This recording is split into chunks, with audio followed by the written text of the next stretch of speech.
Hello everybody, welcome to my professor note. This is Bhupesh Sharma. So in this video we are covering the 5th class in the series of history of English literature under the course of UGC NET English Literature complete course.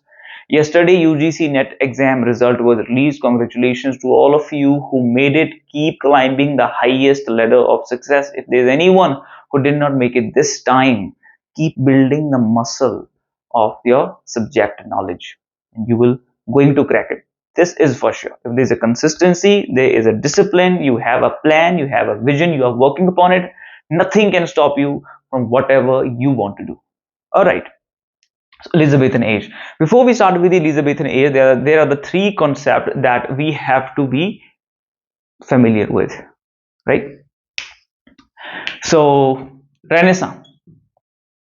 I discussed this topic at length in the previous video, so you can check that video out. Renaissance is the French word. It means the rebirth of the learning and the culture. How did this rebirth happen in England?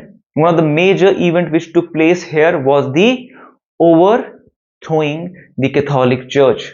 Who did overthrow that? Your Henry VIII, and established your Protestant church in England. And it gives the space for the rational thinking, because prior to this people were controlled by the Roman Catholic Church. It has a very narrow-minded approach and people could not perform according to their will. But now the Protestant Church has given them a way to be more rational, to be more skeptical, be their individual self, right? So this is the transition that we see in the Renaissance period, from religion to reason, God to individual, faith to skepticism. And this is what was the thought of your Elizabethan Age, and this is where it all began, right? Then we have the Reformation. What is Reformation? Reformation means reforming the church, because they have become so much corrupted. They are interpreting the Bible in the wrong way. They are pursuing the luxury, and they are not taking care of the people properly, and they have almost controlled every single aspect of the society. Now they are having the impact on the socio-political event as well. So there was a need to reform in the church. So it all began with the John Wycliffe. He's the one who started this movement, and he started the Lollard movement. He is called the morning star of the Reformation period. He translated the first Bible. This is how they wanted to do the reform in the church, by bringing the commoners closer to Bible, or bringing the Bible closer to the commoners in their own mother tongue, because it was written in the Latin language and these common people are not familiar with that, right? So in order to give them access to this Bible, he translated, Wycliffe, he translated the Bible into the English in 1381. He did this. Wycliffe, in 1381. Now here we also need to know the other translations of the Bible. Another one is by the William Tyndale.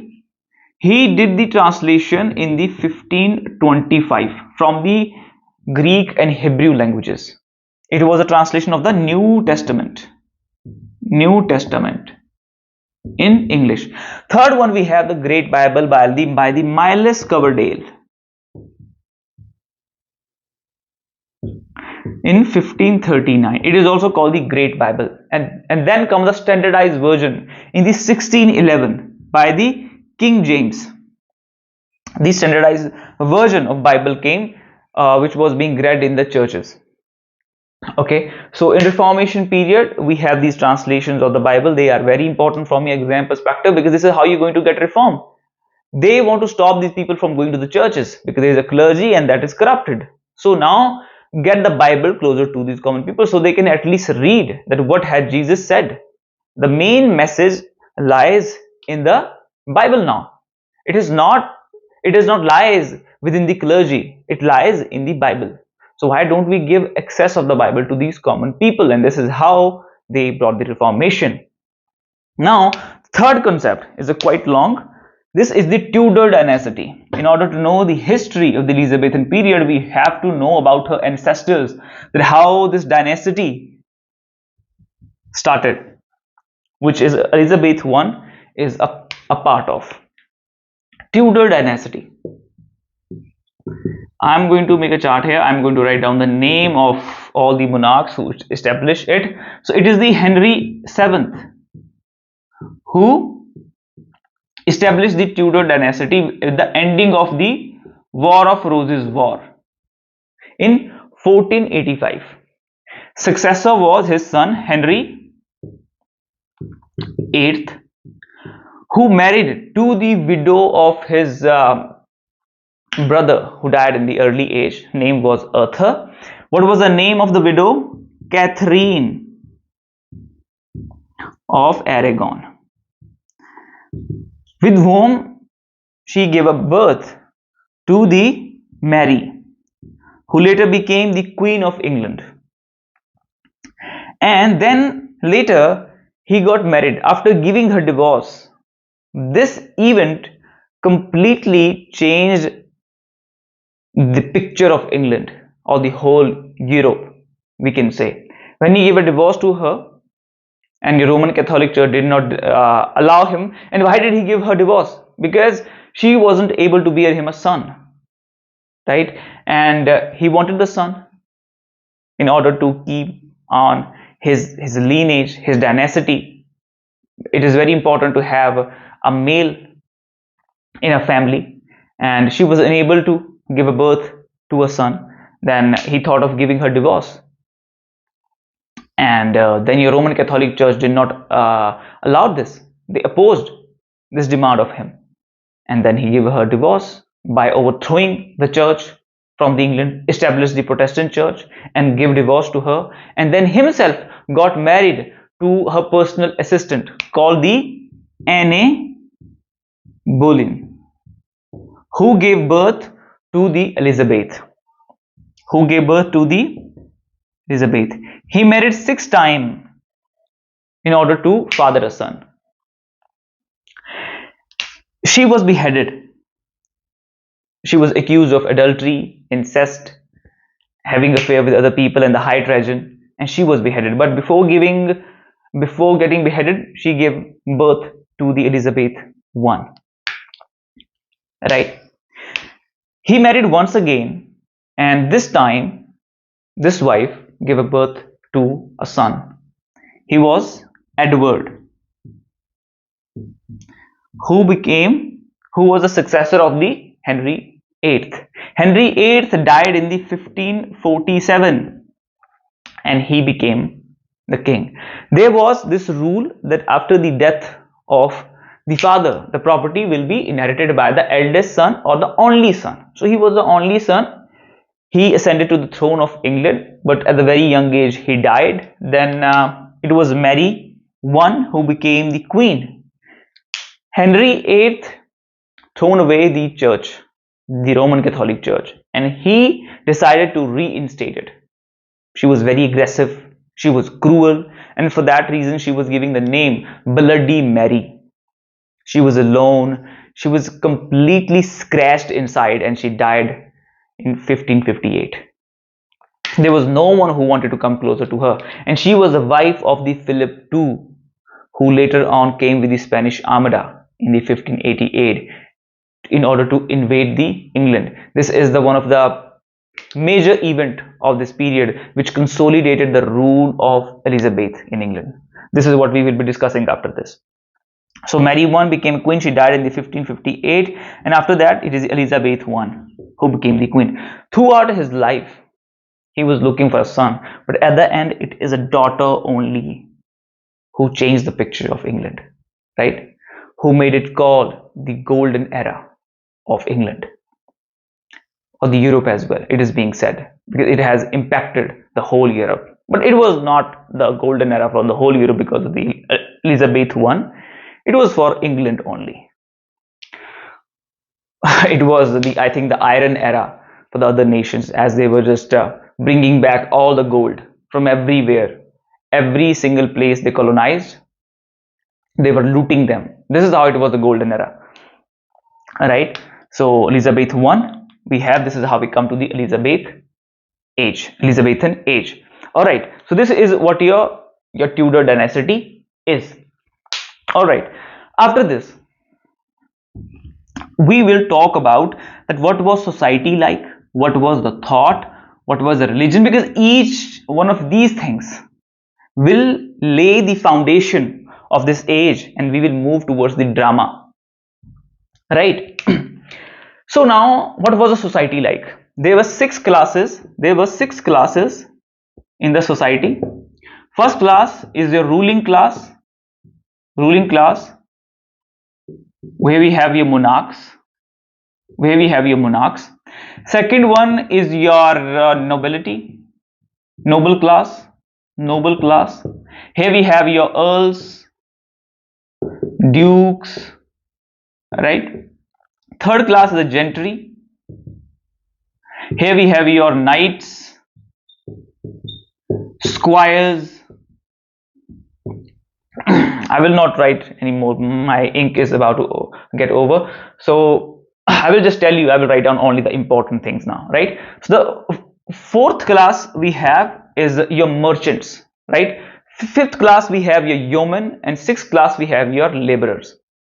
In medieval ages, if you want to be the part of these two classes, it was possible only by getting the birth as a son of monarch, or you have to conquer their kingdom. Only then you can be the part of these two classes. But now it is the wealth and the education. If you are wealthy and you have education, you can be the part of these two classes.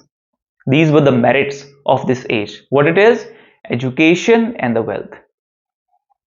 All right, so this is how your class was like. Even though there was a female who was ruling the state, but this was only limited to the court. Outside, the situation of the women was the same. It did not change their life at all, right? It can be reflected in the education and the inheritance law. Still, the property was going to the eldest son or the only son. They had no access to the education unless you are from a rich family or a high class family. Only then you have the private tutors, otherwise not. You still have to do the domestic work only. So this is how your society was, right? Then come your religion. Here we have the Catholic Church and the Protestant Church. When the Mary won, she became the queen. She prosecuted the Protestant Church followers, right? They treated them unfairly. When your Elizabeth I became the queen, right? She was very tolerant, but still the Protestant church followers enjoyed the favor during her reigning period, and the Catholic Church followers were prosecuted. They were treated unfairly. So there was always a tussle. But it is being said that this hostility diminished considerably between these two religions during her time period. We have witnessed the peace, internal peace, during her time when she was reigning in England, right? So then the other thing which is here, that is your thought. What was thought was like of this age?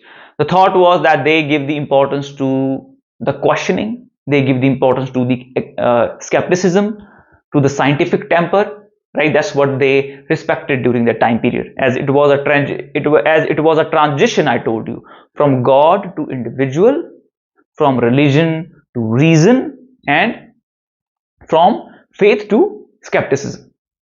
So that was so this is how the age was like, right? Now come to the London, which is a very important place. We have to discuss that. So London was the center of the commerce and the trade, right? And but there was no drainage system, as we had 1,000 years back in the Harappa. They came to India in the 16th century. This is the time when your Queen Elizabeth, she granted the chart, and the East India Company was formed. It was a group of merchants who started the journey of colonizing the world. They came to India and they told us, we do not know anything. We are uneducated, right? We are slaves. We are the barbarians. We do not know anything. we have one of the best drainage system in the whole world, and it can be witnessed even this monsoon, right? That area of Harappa Sabita, your Mohenjo-daro, your water did not get collected there even in this monsoon, and they have no drainage system even in the 16th century. There was poor hygienic system, and because of that the life expectancy was around 40 age only, right? And there was a spread of plague which almost swept out 2/3 or 1/3 of the whole England. So this is what was happening in the England at that time, right? So this is what was your society of the Elizabethan time period. Okay, all right. Now here we have the major event of this age, which is the Spanish Armada, which took place in the 1588. This is the event that consolidated the rule of Elizabeth, right? In 1588, it is Philip II who came with his Spanish army called the Spanish Armada, a fleet of the ships on the sea, 130 ships, 25 guns, 8,000 seamen, and 20,000 soldiers are on their way to invade the England. Philip II was the husband of the Mary I, who was also the queen. Catherine of the Aragon was his Sasuma, the mother-in-law. So yeah, after the death of the Mary I, he sent a proposal of the marriage to your Elizabeth, but she denied. She said, I'm already married to my nation. I'm going to be the virgin queen throughout my life. And that's what she actually did. She was a lady of her word, lady of her words. She did what she said.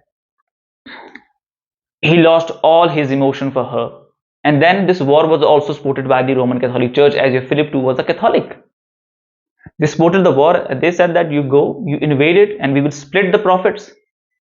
Then he came on his way to invade the England. It was being said that it will mark the ending of the Elizabethan age. But what happened? It was the complete reverse to it. The sea storm was unfavorable to them. They lost their ships, and from here, from the Elizabethan side, her army also moved ahead. It is your Francis Drake, the explorer of that time, who launched the attack. They throw the fires on their ships, and their ships were burnt. Their ships were lost due to the storm in the sea, and due to the adverse condition, right? Environmental issues in the sea and all. They had to return empty-handed from England, and it was a clear victory for the Elizabeth. And now they were ruling on the sea. They begin their voyages to the another areas of the world for trade and a better life. Your group of merchant was formed, who were granted the chart, and this is your East India Company. This is how it was being built. This is how your East India Company was established. A group of merchants come together who were interested to explore this far-reaching sea and move to the another world, to the other side of the world, to trade and to have a better life. And this is where the British Empire journey started to colonize the world, right? This is how it all began. So there was a tussle between the Spain and the Elizabethan age till the 1604 between these both of nation, that came to an end with the treaty between their successors, your Elizabeth and your Philip II, in 1604. So this is what your age is like. These are the characteristics of this age, the socio-political events and all, and it will help you to understand the age. Now you know that you have the confidence now, obviously, that what this age is like. You have something to say now, right? Okay. Now from here we will start our journey of the literary realm. We will go deep down in the realm of literature now. Drama, right? The first form of drama was developed by the churches in order to teach the Bible to these commoners, illiterate commoners, because they cannot read, they do not understand the Latin language, the Bible was not accessible to them. So they found out a way to teach them. That was a drama. They put up a show, they start staging the play in the cathedral, right? So it is a mystery play at the very beginning, right? The first form of drama is your mystery play, started by the churches in order to teach the Bible to the commoners. Mystery plays, and these plays were enacting the stories given in the Bible, the exact story, whatever is given in the Bible, they were enacting it on the stage in order to teach these commoners. But over the period of time, the number increased, people start having interest in that, and it also start giving these people a very critical angle to look at the Bible. Now they start interpreting, now they start doubting, right? And when it is beginning, and when it is happening, this is the beginning of the drama. It is not the Elizabethan age yet, because I have not discussed the drama with you. So because here we're going to discuss the drama, so it's better that we start with the initial phase of the drama. This is taking place in the 12th and the 13th century, this drama, right? Its first form of drama was developed in the 12th and 13th century in England in order to teach the Bible to the commoners, right? It took place. Now it moved outside the churches. As your number increased, the number of people increased, they start having interest in this form. Then here come a transition in it as well. They start performing now miracle plays. From mystery to miracle plays, now they have moved. In miracle plays, what do we have here? Now miracle play is not the exact story they are taking to act from the Bible. It is a life of saints now. We have the Sant Tukaram, we have the Kabir and all who have those spiritual experiences about God, right? So they also have saints, Rishi Munis of their own, right? Who have some spiritual and divine experiences. They are acting the plays about their lives. So your miracle plays is about the lives of saint, and your mystery is enacting the stories of Bible. Right? This is the difference between these two. Now the third form of drama is the morality play. Now here they have completely moved away. Almost they have completely moved away, and now the churches do not have any control over the drama as well. Their participation is forbidden. There was also a law which was passed by the merchants and the guilds, because now it is the merchant and guilds who are organizing these plays. Right? Now these plays have moved from the church cathedral to the town square, where a large number of people are coming. It has become now a traveling drama company, right? They are moving on the vehicles. Now they are staging their plays anywhere in the city, in the town square, right? One episode they are performing here, another scene they are performing on another place. This is how it is happening now. Okay, so this is your morality plays. In morality plays, we have the allegorical character. The example of it is the everyman. What is the example of the morality play? Everyman. Here, when I say allegorical character, means here we have the vices and virtues which are personified as a characters, right? Your faith, your justice, your truth, your good deed, bad deed, these are the names of the characters, and these characters have these qualities, right? They are personifying these virtues. The real characters, they are personifying the justice, another one is personifying bad deed, another one is personifying faith and truth. So what has happened in the everyman, the death has came with the invitation to the everyman, to this person. Everyman signifies the everyman, all of us, right? These were didactic kind of plays who want to teach you something, a moral knowledge, right? So they were serving the society in that manner. They were teaching people that what will happen to you. They were trying to give a message.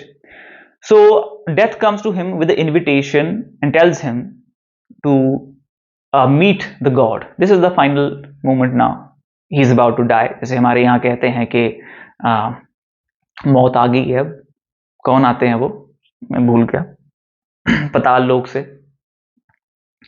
जो आपको लेने के लिए दानव और दैत्य आते हैं, वैसा कुछ यहाँ पे हो रहा है.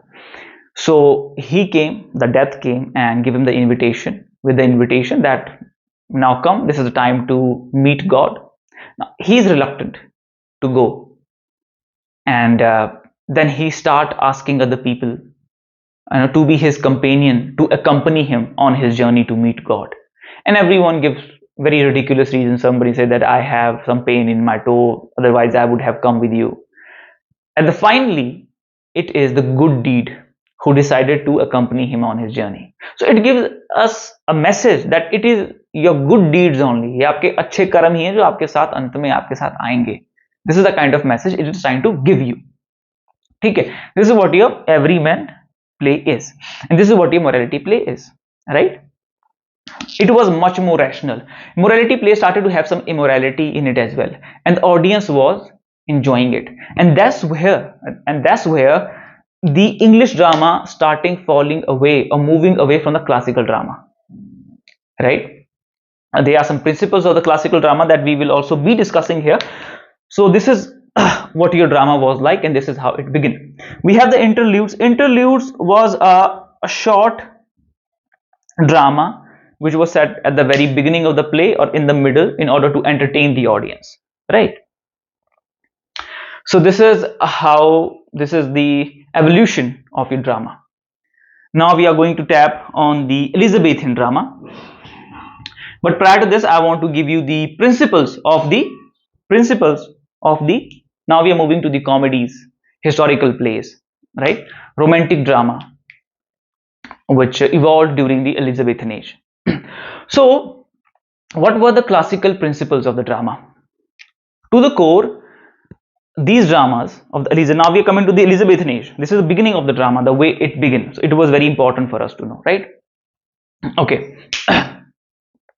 The classical principles, right, as it was influenced by the Greeks and the Latin dramatists.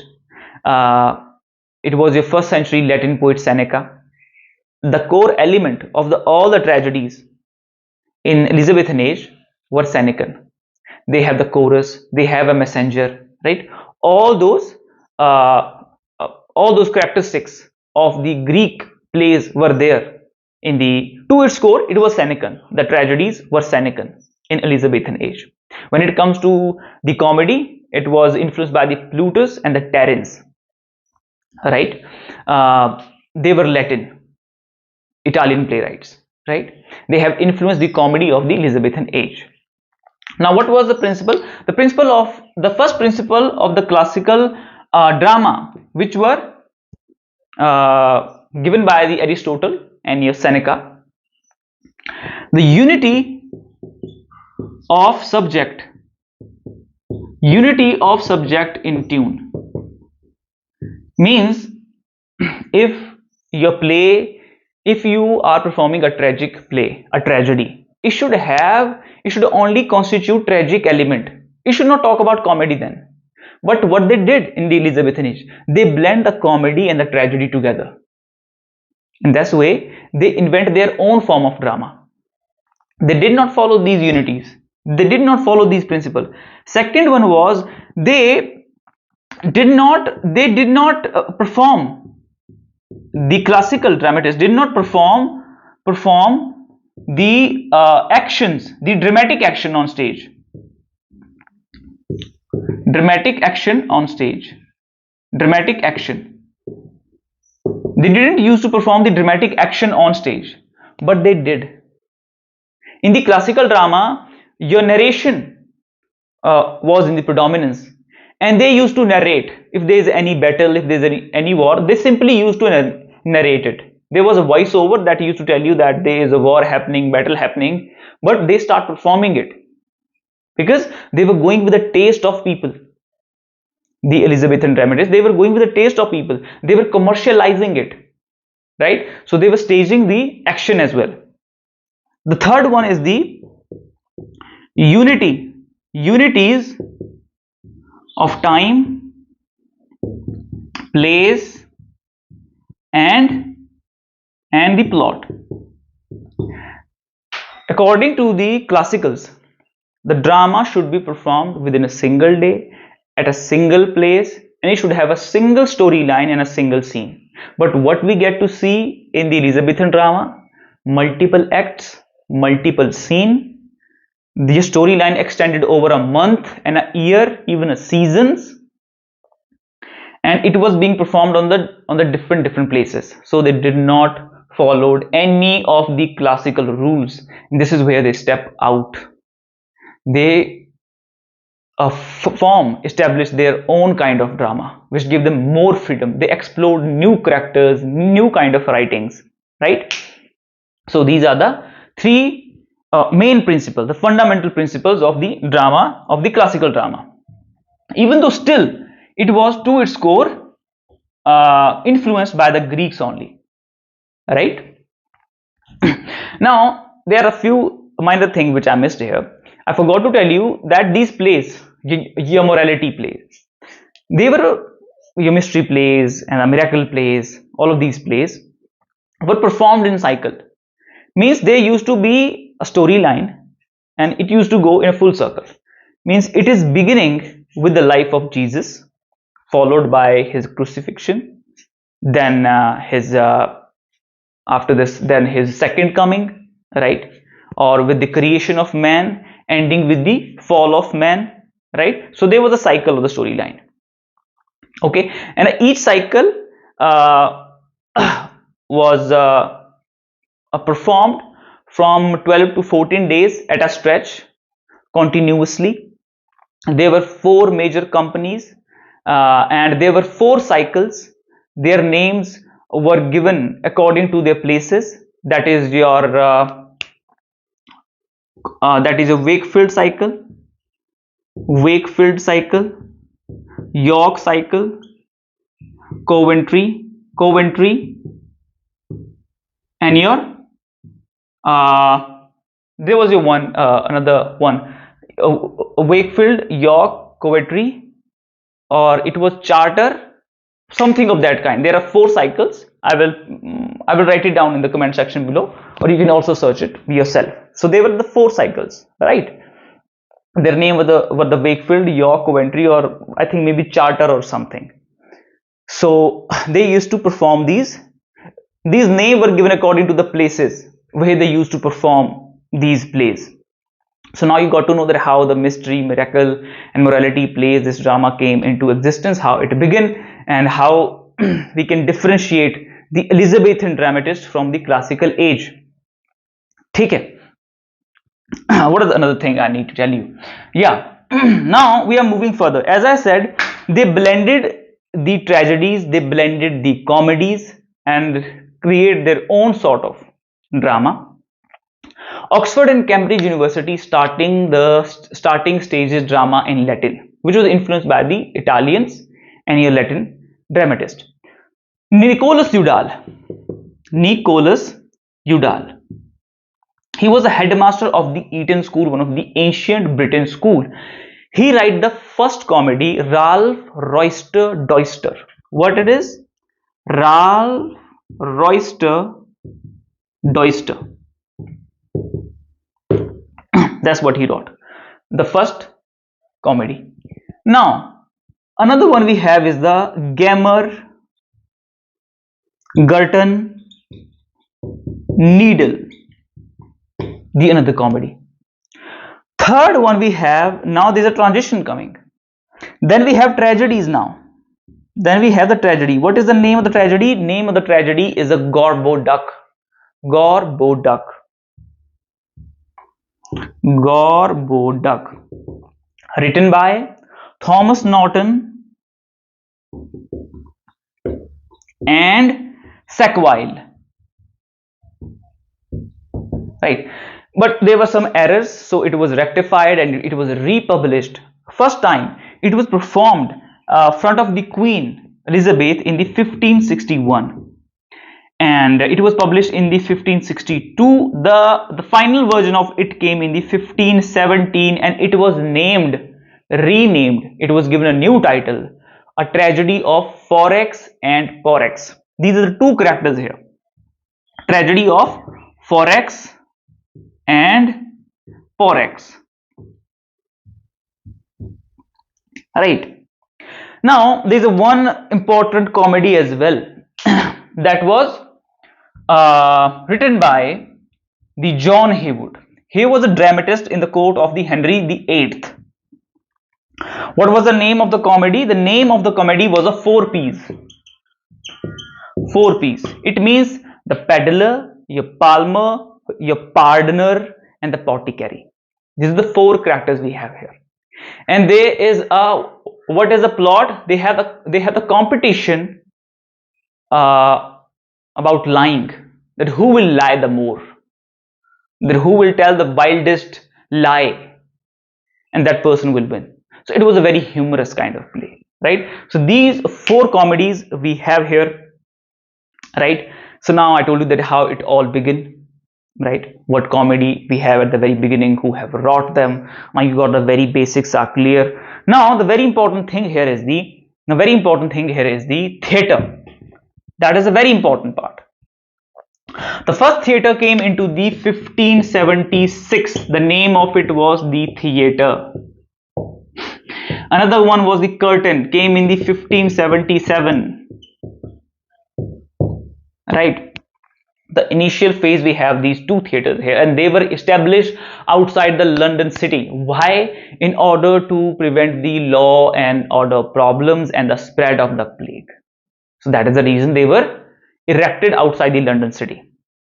Besides this, we have another play as well, another theatres as well. Name is Swan, Rose, Globe, Hope, Red Bull. We also have, even still there was a law and order problem, because there were some theatres which were only for the high class people, VIP people, and the common people wanted to go inside. So they were just always revolting, having a fight. There were quarrels and disputes because these common people also wanted to go there. They were saying that you have built these with our taxes. Just an assumption, maybe not, but they were revolts, right?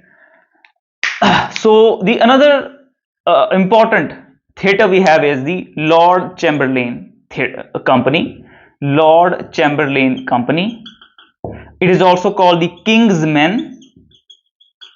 It was a company of the Shakespeare, Lord Chamberlain, and it is also known as the King's Men. So now you know that these were the theatres we have in the Elizabethan time period. You got to know that how it all began, what was tragedy like, what was comedy like. To its core, it was Senecan, your tragedy, and your comedy was inspired by the Plutus, Plautus, and Terence. These are the two he influences the comedy and tragedy by the Seneca. Right? So this is what the Elizabethan age is like. Now we will be moving further with the dramatists, where we will be discussing about the Shakespearean drama, your university wits, right? Your prose writers were there. That's what we will be discussing in the second part of the Elizabethan age. It's a very broad age. It has a lot of content into it. It will be quite difficult to cover it within the one age, within the one video. So I hope you like it, and don't forget to enroll for our mentorship program and buy our exam oriented study material. Just enroll once, and I'm there to help you out through this whole journey and get you your NET JRF. Happy learning.